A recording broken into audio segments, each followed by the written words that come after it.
وحده والصلاة والسلام على من لا نبي بعده وعلى آله وأصحابه الذين أوفوا عهدا أما بعد فقد قال الله عز وجل في القرآن المجيد والفرقان الحميد أعوذ بالله من الشيطان الرجيم بسم الله الرحمن الرحيم لقد كان لكم في رسول الله أسوة حسنة لمن كان يرجو الله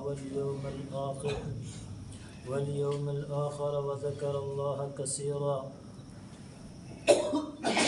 عن عبد الله بن عمرو رضي الله عنه قال قال رسول الله صلى الله عليه وسلم لا يؤمن أحدكم حتى يكون هواه تبعا لما جئت به صدق الله العظيم وصدق رسوله النبي الكريم ونحن على ذلك من الشاهدين والشاكرين والحمد لله رب العالمين دیروز در بستان سرا ہم تؤتیان خوشنوا دیروز در بستان سرا ہم تؤتیان خوشنوا کرتی تھی وہ نعت مصطفیٰ بلغ العلا بکمالہ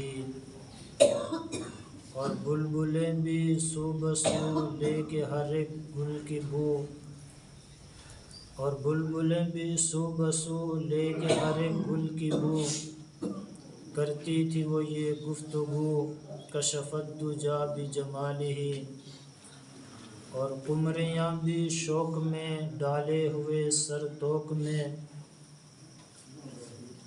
قمریاں بھی شوق میں ڈالے ہوئے سر توک میں کہتی تھی وہ اپنے ذوق میں حسنت جمیع خصالہ سن کر چڑیوں کی چہچہا بھلا کیوں انسان چپ رہے لازم ہے اسے کہ یوں کہے صلو علیہ وآلہ میرے نہایت قابل صد احترام بزرگوں اور عزیز دوستوں، اللہ رب العزت نے حضرت نبی اکرم صلی اللہ علیہ وسلم کی ذات ہمارے لیے نمونہ بنا کر بھیجی ہے۔ آپ تمام جہانوں کے لیے رحمت بنا کر بھیجا گیا ہے، اس لیے کہ آج ہم نبی اکرم صلی اللہ علیہ وسلم کی زندگی کو چھوڑ کر ہم نے اپنا آئیڈیل اور نمونہ کسی اور کو بنا دیا، نہ پیغمبر کے طریقے کو اپنایا، نہ ہم نے پیغمبر کی تعلیمات کو اپنایا،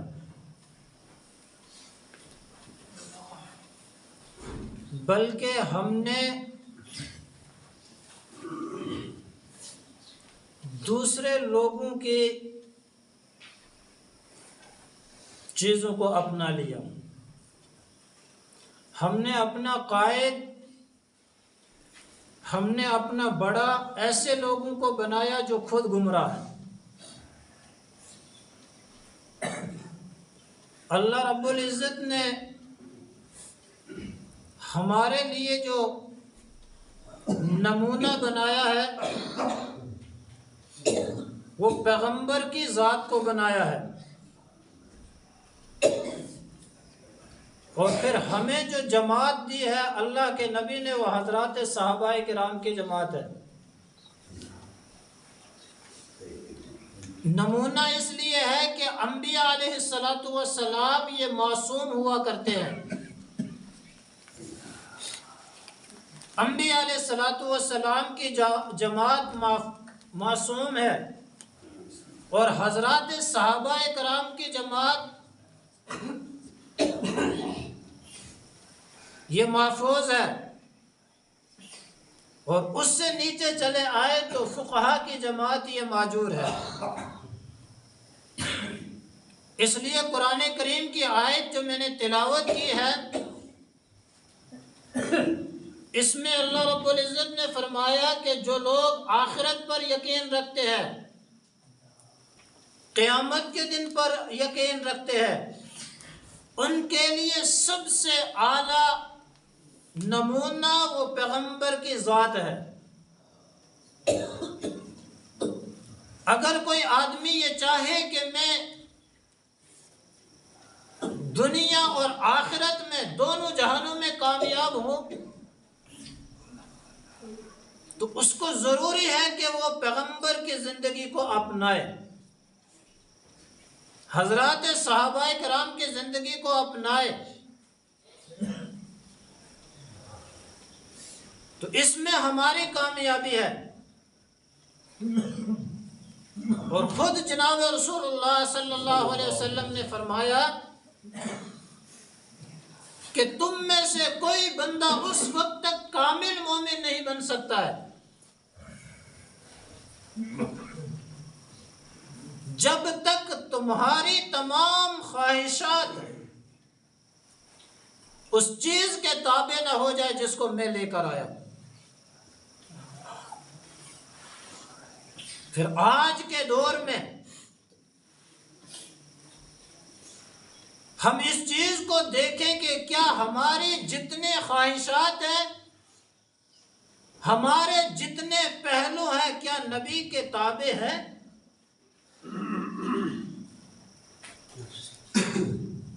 ہم اپنے معاملات میں دیکھیں، اپنی عبادات میں دیکھیں، اپنے ماحول میں دیکھیں، اپنے معاشرے میں دیکھیں، کیا وہ ساری چیزیں جس سے اللہ اور اللہ کا رسول راضی ہوتا ہے، کیا وہ چیزیں ہمارے پلے ہیں؟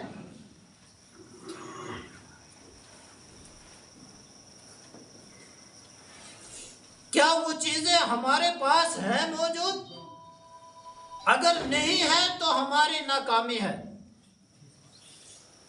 اور یہ ناکامی صرف دنیا تک محدود نہیں، بلکہ آخرت کی ناکامی اصل ناکامی ہے۔ دنیا میں ہو سکتا ہے ایک بندہ ایمان چھوڑ کر، اللہ کے نبی کی زندگی کو چھوڑ کر، کلمہ چھوڑ کر، وہ دہریہ بن کے، غیر بن کے زندگی گزار لے اور اس کو دنیا مل جائے، تو اس کا ہرگز یہ معنی نہیں ہے کہ اللہ اس سے راضی ہے۔ ہماری کامیابی کس میں ہے؟ اللہ اور اللہ کے رسول کی زندگی میں ہے۔ اطیعوا اللہ و اطیعوا الرسول، اللہ کے احکام کو جناب رسول اللہ صلی اللہ علیہ وسلم کے طریقے پر مانیں گے، اس میں کامیابی ہے۔ یہ پہنچایا کس نے ہم تک؟ حضرات صحابہ کرام نے۔ آج جتنی خرافات ہو رہی ہیں وہ کیوں ہو رہی ہے؟ کہ ہم نے پیغمبر کی زندگی کو چھوڑا۔ آج دیکھیں نا ذرا ہمارے ماحول میں، نہ ہماری زبان کنٹرول میں، نہ ہمارے ہاتھ اپنے کنٹرول میں، اور جب ہماری زبان چلتی ہے تو بے دریغ چلتی ہے، دشمنیاں اپنوں کے ساتھ اور دوستیاں غیروں کے ساتھ۔ ایسا ہو رہا ہے کہ نہیں ہو رہا ہے؟ اور ہر برائی آج مسلمانوں میں موجود، اور جس وقت میں ایمان والوں نے اللہ سے روگردانی کی ہے، اللہ کو پیٹھ دکھائی ہے، اللہ کے احکامات کو توڑا ہے، پیغمبر کی شریعت کو چھوڑا ہے، اس امت پر کوئی نہ کوئی عذابات آئے ہیں، حالات آئے ہیں، اور ہر وہ کام جس پر اللہ کی لعنتیں برستی ہوں وہ آج مسلمان کر رہے ہیں۔ میرے دوستو، آج ہمارے اندر منافقت پھیل گئی ہے۔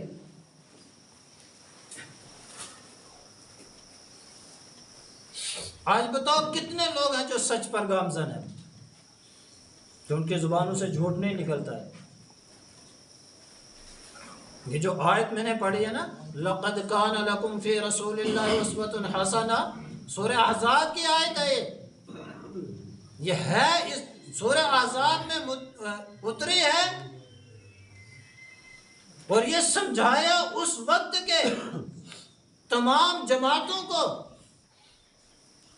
اور حضرات صحابہ کرام کو بھی۔ اچھا کیا سمجھایا؟ کہ اس میں سے غزوہ خندق کے موقع پر باہر سے آنے والے جتنے دشمن، ان کے لیے تو خندق کھود لی، وہ تو نہیں آ سکتے اندر، لیکن اندر کے خود دشمن کون؟ منافقین۔ اچھا کچھ اس میں سے ایسے تھے جو بظاہر تو ایمان والوں کے ساتھ ملے ہوئے تھے، لیکن اندر میں کفر نفاق بھرا ہوا تھا ان کے۔ اب وہ بھی سیدھے الٹے باتیں کرنے لگے اور اپنے دل میں جو کفر چھپا ہوا تھا وہ زبان سے اگلنے لگے، اور یہاں سے صحابہ میں سے نکل کر منافقین کی جماعت میں جا کر کھڑے ہو گئے۔ وہ سمجھ رہے تھے کہ ہم اس حق پہ ہیں، حالانکہ ایسا نہیں تھا، وہ حق پر نہیں تھے، اس لیے ان کو سمجھایا گیا اور ہمیں بتلایا گیا کیا؟ کہ تمہارے لیے تم یہ سمجھتے ہو کہ ہم ٹھیک ہے، نہیں تم ٹھیک نہیں ہو، اگر تم نے ٹھیک رہنا ہے تو تمہارے لیے ٹارگیٹ جو ہے وہ میرے محبوب کی زندگی ہے۔ اس لیے کہ اگر تم یہ یقین رکھتے ہو کس پر؟ آخرت پر، قیامت کے دن پر، اگر اس پر تمہارا یقین نہیں ہے پھر تم ایمان چھوڑ کے جو مرضی کرو۔ پھر وما ادراک ما یوم الفصل، پھر ایک دن فیصلے کا مقرر کیا، اس دن دیکھیں گے کیا بنتی ہے۔ لیکن اس دنیا میں اگر کامیابی چاہتے ہو، آخرت میں کامیابی چاہتے ہو، تو ہمارے پیغمبر کی زندگی کو اپناؤ اور اپنے تمام ضروریات کو، اپنی تمام خواہشات کو دین کے تابع کر لو۔ اچھا اللہ کے نبی کی جو زندگی ہے، ایک آپ کی زندگی وہ ہے جو آپ کی ولادت سے لے کر نبوت تک، اور ایک وہ زندگی ہے آپ کو نبوت ملنے کے بعد دنیا سے جانے تک۔ ہمارے لیے دونوں زندگیوں میں اسوہ ہے، ہمارے لیے دونوں میں نمونہ موجود ہے۔ اسوہ کہتے ہیں کہ نمونہ، دونوں میں۔ آج مسلمان گانے سن رہا ہے، نہیں سن رہا ہے؟ کبھی کبھی میں کہتا ہوں نا کہ انسان کو کم از کم موبائل کی طرح بن جانا چاہیے۔ کیسے بن جانا چاہیے؟ موبائل کی طرح۔ اصل جو موبائل وضع ہوا ہے نا، اس کو جو بنایا گیا ہے وہ ہے گفتگو کرنے کے لیے، بات کرنے کے لیے نا، کال کے لیے۔ اور موبائل کی طرح بننے کا معنی یہ ہے کہ موبائل میں کتنی چیزیں موجود ہیں، بہت سارے فنکشن موجود ہیں۔ کبھی بندہ اس میں گیم کھیلتا ہے، کبھی بندہ اس میں کوئی ویڈیوز دیکھتا ہے، کبھی کچھ اور سن رہا ہے، کبھی اس پہ پڑھ رہا ہے، کبھی لکھ رہا ہے، ساری چیزیں موجود ہیں اس میں۔ لیکن جیسے اس کو کال آتی ہے وہ سب کچھ چھوڑ کر کال پہلے ریسیو کرتا ہے۔ تو اس کا مطلب یہ ہوا کہ موبائل جو بنا ہے اصل کال کے لیے بنا ہے۔ اسی طریقے سے انسان کی زندگی مختلف شعبوں میں ہے۔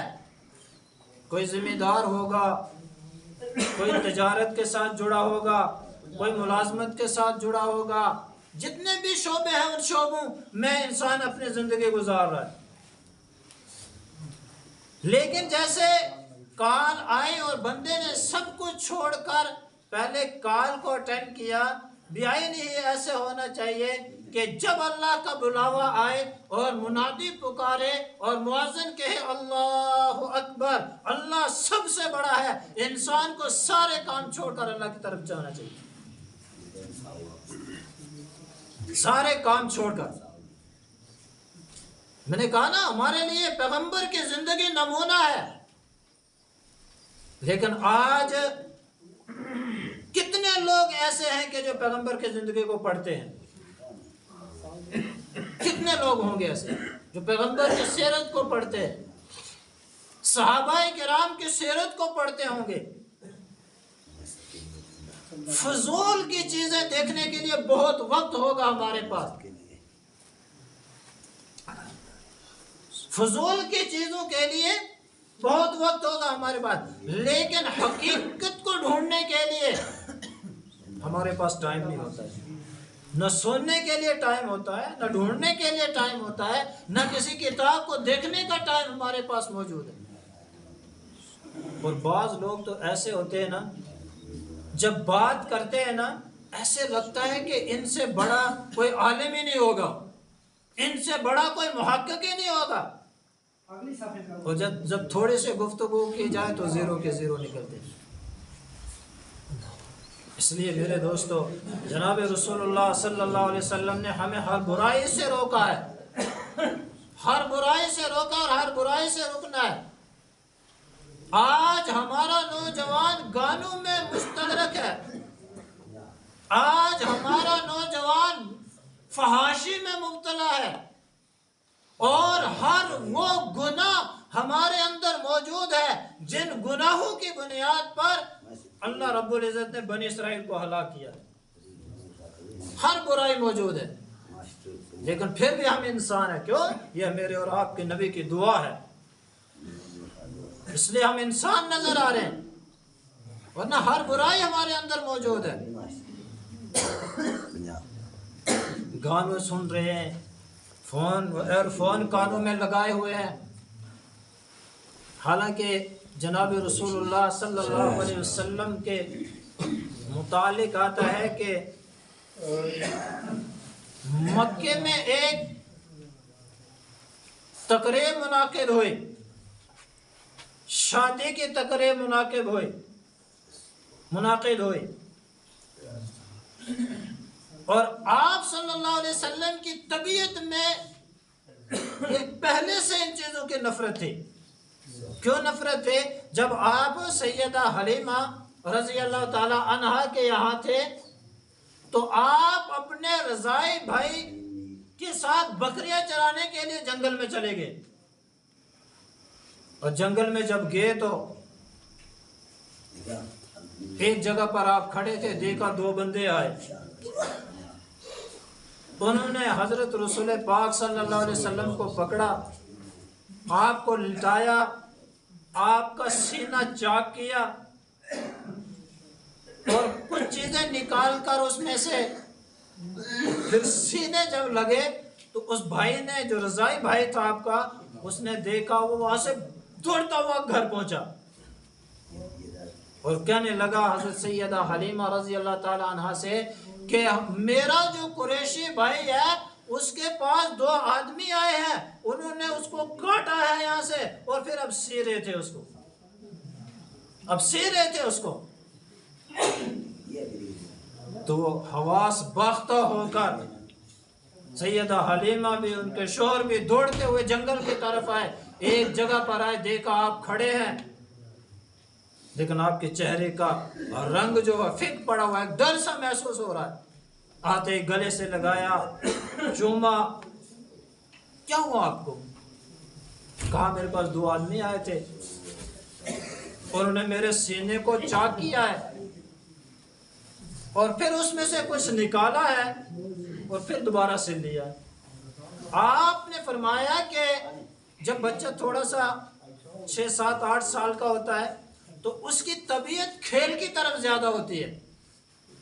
کہا کہ 2 قسم کے خون، جمع ہوا خون نکالا، کہا ایک وہ جو کھیل لعب کی طرف انسان کا میلان ہوتا ہے، کہا میرے اندر سے وہ مادہ ہی نکال دیا برائی والا، اور ایک نکالا، کہا یہ شیطان کا حصہ، اس کو بھی نکال دیا گیا، بالکل دل کو صاف کر کے پھر دل کو پھٹ کر کے اوپر سے سلائی کر دی. یہ آپریشن وہیں سے نکالا ہے ایک وقت میں. پھر جب آپ تھوڑے بڑے ہو گئے، اس کو کہتے ہیں شق صدر، یعنی سینے کا چیرنا. یہ 4 مرتبہ ہوا ہے پیغمبر کے ساتھ. اور پھر جب آپ کچھ اور بڑے ہوئے، پھر ایک مرتبہ پھر آپ کا شق صدر ہوا ہے. آپ کی عمر تقریباً 12-13 سال کے قریب، اس سے کچھ زیادہ ہے. میں کہہ رہا تھا مکے میں ایک تقریب ہوئی، آپ صلی اللہ علیہ وسلم کا یہ تھا کہ آپ جس میں گانا بجانا شعر و شاعری اس طریقے کے ماحول ہو، آپ وہاں نہیں جاتے تھے. آپ کی طبیعت سے ہی وہ چیز نکال دی گئی تھی. فَأَلْهَمَهَا فُجُورَهَا وَتَقْوَاهَا، انسان کے اندر پرہیزگاری کے بھی خزانہ ہے، مادہ موجود ہے. فجورها وہ بھی ہے، لیکن فجور والا پیغمبر کے دل سے نکال دیا گیا. جب یہ تقریب منعقد ہوئے، اب یار دوست جو ہوتے ہیں، ہم عمر جو ہوتے ہیں، وہ کہاں چھوڑتے ہیں؟ میرے دوستو، جب بندہ برائی سے بچنا چاہے نا تو اللہ بچنے کے اسباب پیدا کرتے ہیں، اور جب برائی کی طرف انسان جاتا ہے تو برائی کے راستے کھلتے چلا جاتے ہیں.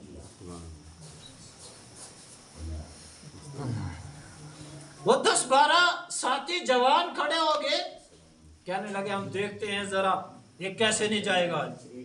آپ کو کہا چلنا ہے وہاں، آپ نے فرمایا نہیں، میری طبیعت یہ گوارا نہیں کرتی کہ ایسی بے حیا تقریبات میں میں شرکت کروں، یہ میری طبیعت گوارا نہیں کرتی ہے. انہوں نے کہا آپ کیسے نہیں چلے گا، ہم لے کے جائیں گے. آپ فرماتے ہیں کہ اللہ نے مجھ پر نیند کو غالب کر دیا، نیند کو غالب کر دیا. میں بیٹھا ہوا اونگ رہا، اونگنا سمجھتے ہیں، جلنا، اونگ رہا ہوں میں. وہ کہنے لگے دیکھو اس کو جانا نہیں تھا، اس نے ڈرامہ کرنا شروع کر دیا، لیکن ہم بھی نہیں چھوڑیں گے، اس کو اٹھا کر لے جائیں گے. وہ 10-12 اکٹھے ہو گئے. آپ فرماتے ہیں کہ مجھے اٹھانا تو کوجا، مجھے اٹھانے لگے زمین بھی نہ چھڑا سکے مجھ سے. اٹھا کر لے جانا تو کام، مجھ سے زمین بھی نہ چھڑا سکے. میرے دوستو، جب برائی سے بچے نا، اللہ برائی سے بچنے کے اسباب پیدا کرتے ہیں، اور جب برائی کی طرف انسان آگے بڑھتا ہے، پھر شیطان آ کر اس کو اس کے راستے کھولتا چلا جاتا ہے. اس لیے مجھے اور آپ کو چاہیے کہ ہم برائی سے بچیں. سب سے پہلے برائی میں اپنی زبان کو سچ کے ساتھ ملوث کریں. جب تک انسان جھوٹ بولے گا وہ کبھی خیر تک پہنچ نہیں سکتا ہے. برائی، جھوٹ تو ہر برائی کی جڑ ہے. اور یہ منافق کی علامات میں سے منافق کی 4 علامتیں ہیں، یاد رکھنا. اگر ان میں سے اپنے اندر کوئی موجود ہے، اس سے توبہ کریں، اس کو چھوڑنے کی کوشش کریں. اللہ کے نبی نے فرمایا منافق کے 4 علامتیں ہیں، اور جس میں یہ 4 پائے جائیں نا وہ پکا ڈھکا منافق ہے. اور اس میں سے اگر کوئی ایک آدھی خصلت ہے تو وہ اسی درجے کا ہوگا. 4 کون سی ہے؟ اذا حدث کذب، جب بولے گا تو جھوٹ بولے گا. میرے دوستو، ہمارے تو پہلے پوائنٹ پہ 3 وکٹیں اڑ جاتی ہیں، کلین بولڈ ہو جاتے ہیں، اس پہ نہیں ہوتے. جھوٹ پہ ہماری وکٹیں اڑ جاتی ہیں، کلین سویپ ہو جاتے ہیں ہم جھوٹ پہ، پہلے پوائنٹ پہ. اذا حدث کذب، جب بولتا ہے تو جھوٹ بولتا ہے. وَإِذَا اؤْتُمِنَ خَانَ، اور اس کے پاس امانت رکھی جائے خیانت کرتا ہے، امانت میں خیانت کرتا ہے. آج بتاؤ ذرا ہم کتنی امانت داری پہ چل رہے ہیں. اللہ کے نبی کی ذات میں یہ وصف نمایاں تھا. اللہ کے نبی کی ذات میں بعد از نبوت نہیں کہہ رہا ہوں، قبل از نبوت. آپ کی عمر 25 سال ہے. حضرت ختیجہ سے جب نکاح کا موقع آیا، حضرت ختیجہ سے جب نکاح کا موقع آیا، ابو طالب نے خطبہ دیا اور کہا ختیجہ ہم تیرے نکاح میں ایسے نوجوان کو دے رہے ہیں ایسے نوجوان کو دے رہے، اگر پورے مکے کے نوجوانوں کو عفت میں لایا جائے یہ اس سے بڑھ جائے گا، رفت میں لایا جائے اس سے بڑھ جائے گا، فضیلت میں لایا جائے گا ان سے بڑھ جائے گا، اس کو امانت داری میں لایا جائے اس سے بڑھ جائے گا۔ ایسا نوجوان دے رہے ہیں تیری نکاح، اور آپ کو مکے میں امین الصادق کے لقب سے پکارا جاتا تھا۔ آپ کے نام پر آپ کی یہ دیانت دارے، امانت دارے، صداقت غالب آ گئی تھی۔ اذا اؤتمن خان، امانت میں خیانت کرنا یہ منافق کی علامت ہے۔ واذا عاہد غدر، اور جب وعدہ کرے وعدہ خلافی کرتا ہے۔ میرے دوستو ہم سوچیں اپنے اندر اس چیز کو، وعدہ کرے تو وعدہ خلافی کرتا ہے، اور اس کے اگر کسی کے ساتھ میں تو ہو جائے، وَإِذَا، جب لڑائی جھگڑے پہ اتر آئے تو گالیاں نکالتا ہے۔ چوتھی چیز، اب بتاؤ کہ اگر ہمارے اندر یہ چیزیں موجود ہیں تو سمجھو ہم ایمان میں کامل نہیں بلکہ پکے ڈھکے منافق ہوں گے۔ اس لیے میرے دوستو ان چیزوں سے اپنے آپ کو بچائیں۔ لَقَدْ كَانَ لَكُمْ رَسُولُ اللَّهِ فِي أُسْوَةٌ حَسَنَةٌ، میرے اور آپ کے لیے ٹارگیٹ ہوگا، جو نمونہ ہوگا وہ اللہ کے نبی ہیں۔ اسوہ کہتے ہیں نمونے کو، نمونے کو۔ اچھا نمونہ جو ہوتا ہے وہ اچھائی میں بھی ہوتا ہے برائی میں بھی ہوتا ہے، اس لیے فرمایا اسوۃ حسنہ، اچھا نمونہ وہ پیغمبر کی ذات ہے۔ اس لیے ہمیں چاہیے کہ ہم ہر چیز میں اپنے آپ کو پیغمبر کے تابع کریں۔ ہمارے شادی بیاہ میں دیکھیں ہر برائی موجود، وہ جی ایک ہی مرتبہ تو کرنی ہے، ایک ہی مرتبہ کرنی ہے، اسی دن ساری شریعت کا بیڑا گر کرنا ہے۔ وہ جی ہار کیوں پہن رہے ہیں؟ وہ جی ایک ہی مرتبہ تو کرنی ہے، پھر کب کریں گے، پھر کب پہنیں گے؟ کیوں؟ ایک ہی مرتبہ کرنا ہے جو کام، بس اس میں بھی اللہ کے نبی کی سنت کو پامال کرنا ہے۔ کیوں یہ رسمیں کر رہے ہیں ساری؟ اچھا لباس پہنتے ہیں یہودی والا جو غیر شرعی لباس ہے، جو کرائے پہ لاتے ہیں، یہ غیر شرعی لباس ہے۔ اب اس کو لگائیں گے اس دن اور پھر بنائیں گے سارے، وہ ویڈیو بناتے ہیں، کیا کہتے ہیں اس کو، فوٹوز بناتے ہیں، اور غیر محرموں کے ساتھ بناتے ہیں، عورتوں کے ساتھ بنائیں گے۔ یہ کہاں جائز ہے؟ اس لیے جناب رسول اللہ صلی اللہ علیہ وسلم نے فرمایا لا یؤمن احدکم حتی یکون ہواہ تبعا لما جئت بہ، اگر تم میں سے کوئی بندہ اس وقت تک کامل مومن بن ہی نہیں سکتا ہے جب اپنے ضروریات کو، اپنے خواہشات کو، اپنے معاملات میں، اپنے دن رات میں، ہر حال میں تم اپنے ضروریات کو اللہ کے نبی کے دین کے تابع نہ کر لو، شریعت کے تابع نہ کر لو۔ تو اللہ کے نبی کو بچایا کیسے؟ نیند ڈال کے۔ اگر ہم بھی چاہیں کہ ہم گناہوں سے بچیں، اللہ ان راستے کھولتے ہیں، لیکن جو بچنا چاہے، جو بچنا ہی نہیں چاہے، تو پھر اللہ تعالیٰ اس کے لیے تمام حالات برائی کے سازگار کر دیتے ہیں، برائی کے راستے کھل جاتے ہیں۔ میرے دوستو اس وقت جو حالات بنے ہیں پوری دنیا میں ہمارے خلاف، اس کی سب سے بڑی وجہ کہ ہم نے ایمان کو چھوڑ دیا ہے، منافقت ہمارے اندر آ گئی ہے۔ بتاؤ مسلمان تو منافق ہے؟ آج دیکھو نا ذرا، نہیں تمہیں سمجھ آ رہے، معراج ملک کے خلاف کون بول رہا ہے زیادہ؟ جو غیر ہے وہ تو بول رہے ہیں، لیکن اپنے بھی بول رہے ہیں۔ کیا ایک صداقت والے بندے کے خلاف ایسے بولا جا سکتا ہے؟ ٹھیک ہے اس نے جو لینگویج استعمال کی ہے، ہم نے کہا گالی گلوچ نہیں ہے شریعت میں، نہ شریعت میں ہے، نہ سوسائٹی میں ہے، نہ کہیں پر، کہیں بھی نہیں، اس چیز میں ہم اس کے ساتھ نہیں ہیں، لیکن جو اس پر ایکٹ لگایا گیا ہے، جو اس کے خلاف، وہ کہاں ہے؟ کیا ہے وہ؟ لوگوں کے تحفظ کے لیے ہے نا، پی ایس اے کیا ہے وہ، ہے نا بھائی؟ پی ایس اے کا کیا مطلب ہے؟ لوگوں کے تحفظ کے لیے قانون، یہی تو ہے نا اس کا ترجمہ۔ تو کیا لوگوں کو خطرہ ہے اس سے؟ کس کو خطرہ ہے؟ ہاں جو بدماش قسم کے ہیں، چور قسم کے ہیں، ڈاکو قسم کے ہوں گے، ان کو تو خطرہ ہو سکتا ہے، لیکن عوام کو اس سے کوئی خطرہ نہیں ہے۔ اس لیے میرے دوستو یہ ایسا ہو کر ہے، اپنوں میں سے منافقت ہوتے، یہ جو آیت میں نے پڑھی ہے نا، یہ غزوہ سورہ احزاب کی آیت، یہ ایسے موقع کے لیے جب ادھر ٹکر تھی غیروں کے ساتھ، کفر کے ساتھ ٹکر تھے، اس وقت میں اپنوں میں سے منافق کھڑے ہوئے تھے وہاں جا، راز دینے والے اپنے تھے۔ اس لیے میرے دوستو، ہم اپنے سلامتی کے لیے، اپنے ملک کے سلامتی کے لیے اللہ سے دعا بھی کریں، اور اپنے حق کو، سب سے بڑا جہاد کیا؟ آج جہاد سمجھتے کاٹو کسی کو، یہ کیا جہاد ہے بھائی؟ سب سے پہلے اپنے آپ پر کنٹرول کرو، ہر برائی سے بچو، اس سے بڑا کوئی جہاد ہو سکتا ہے؟ نہیں، کسی کو مارنا یہ کوئی جہاد ہے؟ وہ تو ایک وہ کیا ہوتا ہے جہاد کا مطلب؟ کیا ہوتا ہے؟ بندے کے اندر کوئی بیماری ہوتی ہے نا، بیماری، اب بیماری ایسی مہلک لگ گئی ہے کہ سوائے آپریشن کے وہ ٹھیک نہیں ہوتی ہے۔ یہ جو آپریشن ہے نا، اب اس آپریشن کرنا پڑتا ہے پھر جان مارنے کے لیے یا بچانے کے لیے؟ بھائی آپریشن کس کے لیے؟ مارنے کے لیے یا بچانے کے لیے؟